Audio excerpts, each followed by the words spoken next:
하나님 말씀 열왕기하 4장 25절에서 37절까지의 말씀입니다. 열왕기하 4장 25절에서 37절입니다.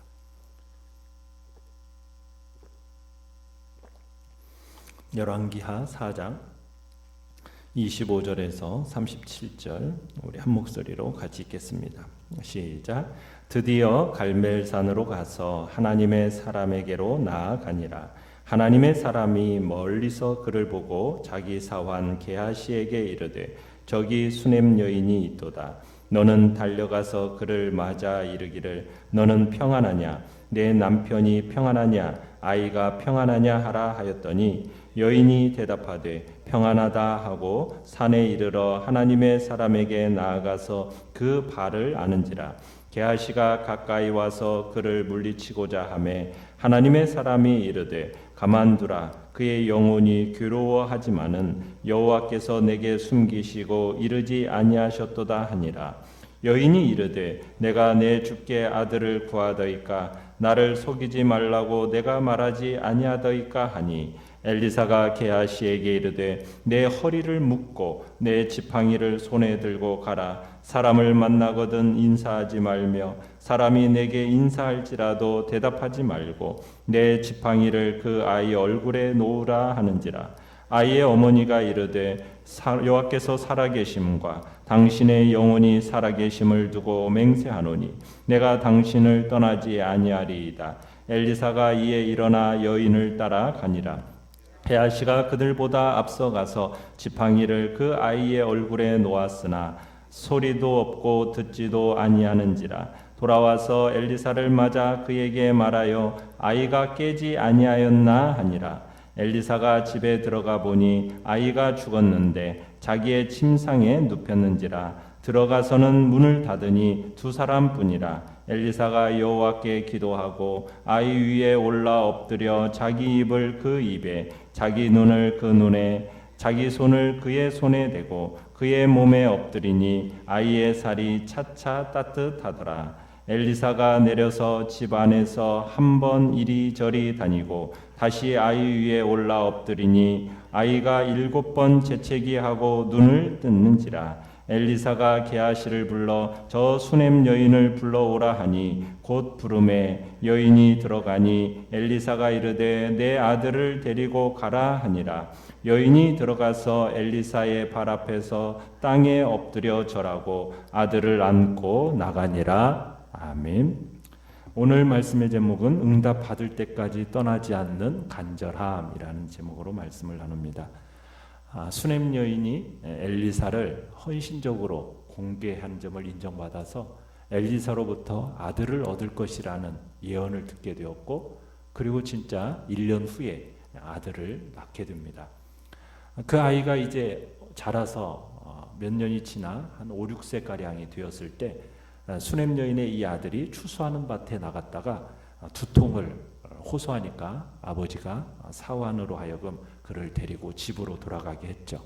그런데 이 아이는 엄마의 무릎에 앉았다가 순식간에 엄마의 품 안에서 죽게 됩니다. 그러자 이 수넴 여인이 죽은 아이를 엘리사가 기거하는 다락방의 침실에 누이고서는 조용히 나와서 남편에게 엘리사에게 다녀오겠노라고 말을 합니다.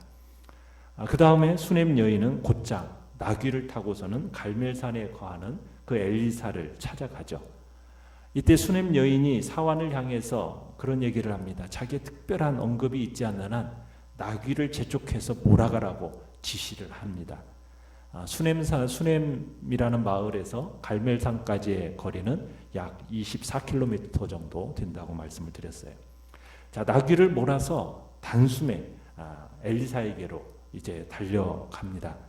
그렇게 달려온 수넴 여인이 27절에 보면 엘리사를 어떻게 하고 있습니까?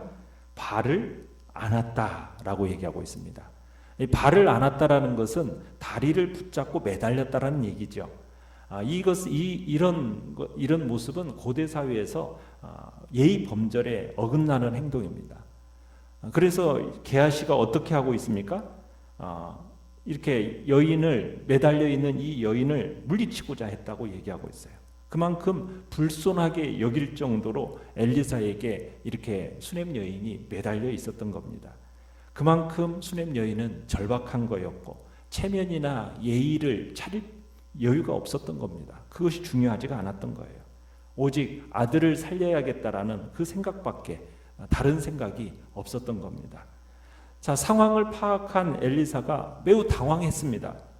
하나님이 지금 이런 상황에 대해서 자신에게 어떤 말씀도 해주시지 않았기 때문에 이런 일을 당하는 것에 대해서 엘리사가 당연히 당황할 수밖에 없었던 거죠. 내용관찰 문제 1번을 보시면, 자, 수냄 여인이 아들의 죽음을 알렸을 때 엘리사는 어떻게 반응합니까? 자, 28절에 보시면은 수냄 여인이 전에 아들을 생산하게 해주겠다는 엘리사의 말을 떠올리면서 자식 잃은 고통을 토로합니다. 차라리 아들을 주시지 않았더라면 자기가 이런 고통은 당하지 않았을 것이라는 의미로 지금 엘리사에게 호소를 하고 있는 겁니다. 엘리사는 수냄 여인의 아들이 죽은 사실을 알고서는 사환 게하시에게 어떻게 합니까? 자신의 지팡이를 보내면서 아이를 살려보려고 합니다. 엘리사는 게하시를 수냄 여인의 집에 보내면서 지시하는 그 내용이 사뭇 비장한 느낌마저 듭니다. 29절에 보시면 게하시에게 내 허리를 묶으라. 이 허리를 묶으라는 말은 뭐냐면 신속하게 해갈 준비를 해라, 이런 뜻이에요. 또 계속해서 이야기하는 건 뭐냐면 인사도 하지 말고 인사도 받지 말고 가라고 얘기합니다. 길에서 시간을 허비하지 말라는 거죠. 수냄 여인의 집에 최대한 신속하게 가라는 겁니다. 왜냐하면 지금 생명 살리는 일이 시급하고 중요한 일이기 때문에 지금 게하시에게 그렇게 명령하고 있는 겁니다. 그런데 아이의 어머니는 30절에 보면 아이의 어머니는 엘리사가 직접 갈 것을 요구합니다. 그러면서 30절에 뭐라고 얘기하냐면 여호와께서 살아계심과 당신의 영혼이 살아계심을 두고 맹세하노니 내가 당신을 떠나지 아니하리이다. 여러분, 이 말을 우리가 어디서 들었었느냐면 엘리야가 승천하기 직전에 엘리야가 거듭 엘리사를 떼어놓으려고 했었어요. 그때 엘리사가 엘리야에게 한 말이 오늘 지금 여인이 엘리사에게 하고 있는 말입니다. 그러니까 이 여인의 의지가 엘리야를 대하던 자신의 의지와 다를 바가 없다라는 것을 지금 엘리사가 깨닫게 되고서는 엘리사가 자리를 박차고 일어나게 되고, 그리고는 이제 수냄 여인의 집을 향해 가게 됩니다. 결과적으로 볼 때 엘리사가 직접 가는 것이 아이를 살리는 데 있어서 결정적인 요인으로 작용하는 것을 보게 됩니다. 게하시가 앞서 가서 지팡이를 그 아이 위에 올려놨는데 아이가 깨어났습니까? 안 깨어났습니까? 깨어나지가 않았거든요. 그러니까 엘리사가 직접 갔어야 되는 거죠. 자, 내용관찰 문제 2번을 보시면 엘리사는 수냄 여인의 아들을 어떻게 살려냈습니까? 자, 32절에 가보시면은 엘리사는 아이가 죽어서 자신의 침상에 누워있는 사실을 확인합니다. 그리고 방으로 들어가서는 문을 닫고 하나님께 기도를 한 후에 아이 몸 위에 엎드려서 자신의 몸의 각 부분을 아이 몸의 각 부분에 일치하도록 맞추고 있는 장면을 보게 됩니다. 그렇게 하니까 아이의 몸에 뭐가 돌기 시작해요? 생기가 돌기가 시작하는 거예요. 이 일을 반복하고 나서 마침내 아이가 완전히 되살아납니다. 그러니까 엘리사가 아이를 이렇게 살리는 이적을 행할 때 아이의 몸 위에 올라가서 엎드려서 자기 입을 그 입에, 자기 눈을 그 눈에, 자기 손을 그 손에 대고 그 몸에 엎드렸습니다. 그렇게 하니까 아이의 몸이 차차 따뜻해지고 결국에는 살아나게 됐어요. 여기서 취한 이 행동, 자신과 아이를 하나로 일치시키는, 어떻게 보면 상징적인 행동을 하고 있는 겁니다. 그러니까 엘리사는 자신의 몸의 각 부분을 아이의 몸의 각 부분에 마주대하는 이 행동을 통해서 자신과 아이가 하나로 결탁되어 있다는 것을 상징적으로 나타내고 있는 겁니다. 생명의 주이신 하나님께서 자신을 통해서 이 죽은 아이에게 다시 생명을 불어넣어 주시기를 소원한 거죠. 하나님께서는 엘리사의 이런 소원에 응답하셨습니다. 하나님은 엘리사를 통하여 아이의 몸에 다시 생명을 불어넣어 주신 겁니다. 수넴 여인의 아들은 엘리사와 하나로 결탁됨으로 인해서 다시 생명을 얻을 수 있게 된 거예요. 우리가 여기서 오늘 이 시대를 살아가는 우리에게 아주 유사한 과정을 통해 우리가 생명의 부활에 이르게 되었다는 것을 볼 수 있게 됩니다. 우리도 수넴 여인의 아들과 같이 죽은 자들이었습니다. 비록 육신의 생명은 있다 할지라도 영적으로는 죄로 말미암아 죽은 존재들이었죠. 그런 죽은 우리들을 위하여 이 땅에 누가 오셨습니까? 예수 그리스도께서 오셨고 우리의 죄를 위하여 우리 죄범한 우리를 대신해서 십자가에 달려 죽으시고 부활하셨어요.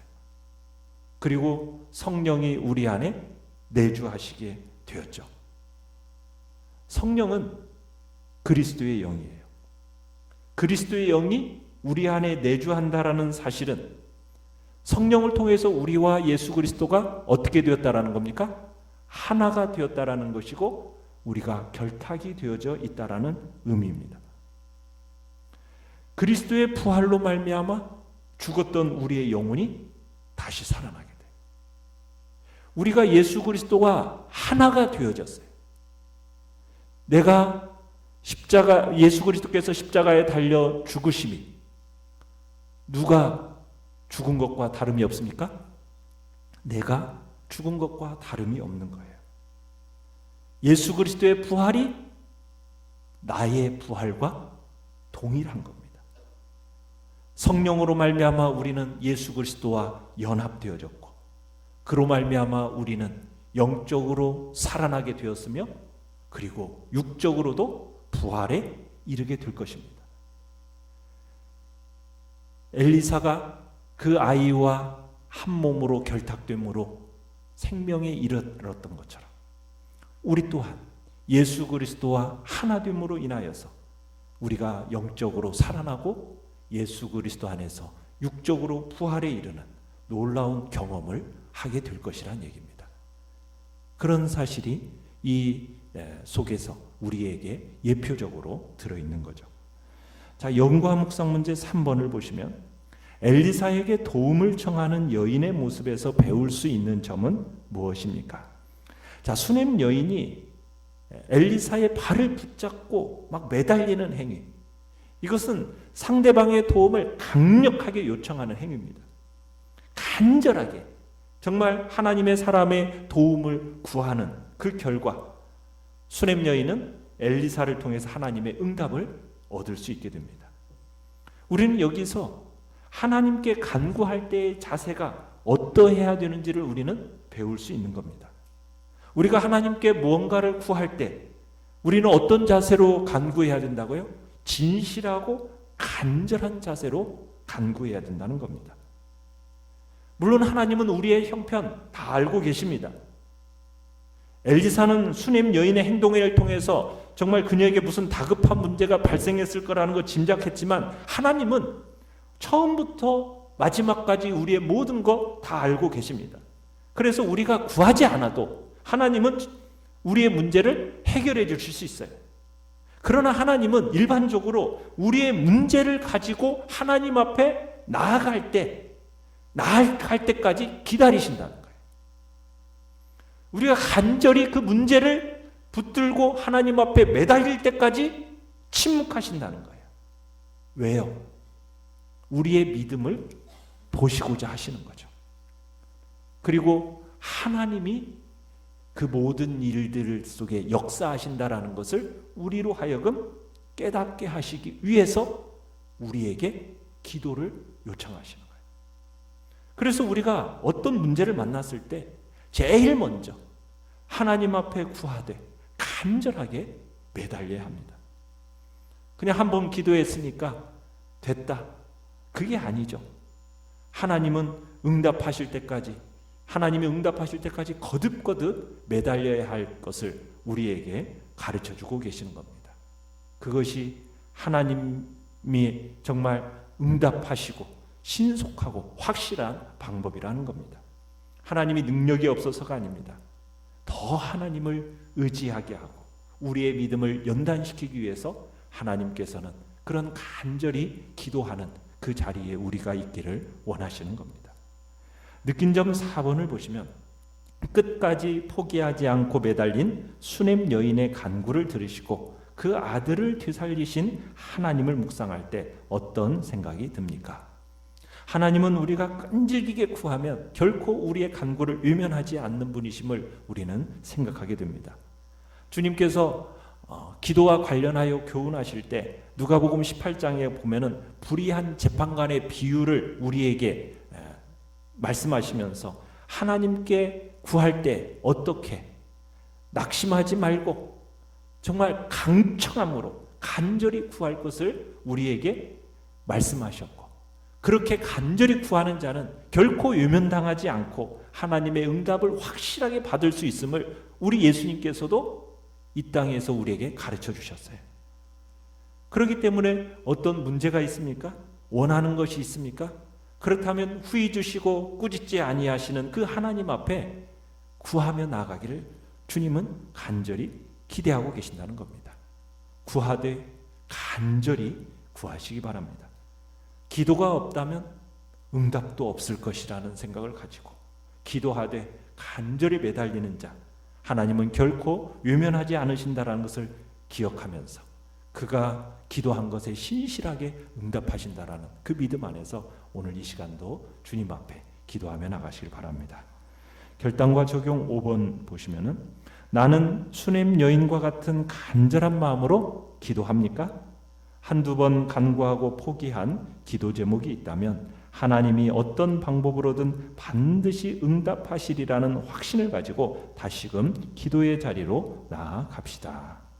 오늘의 기도 같이 읽겠습니다. 시작. 언제나 제게 만족 주시는 하나님 아버지를 오늘도 간절히 찾게 하소서. 아멘.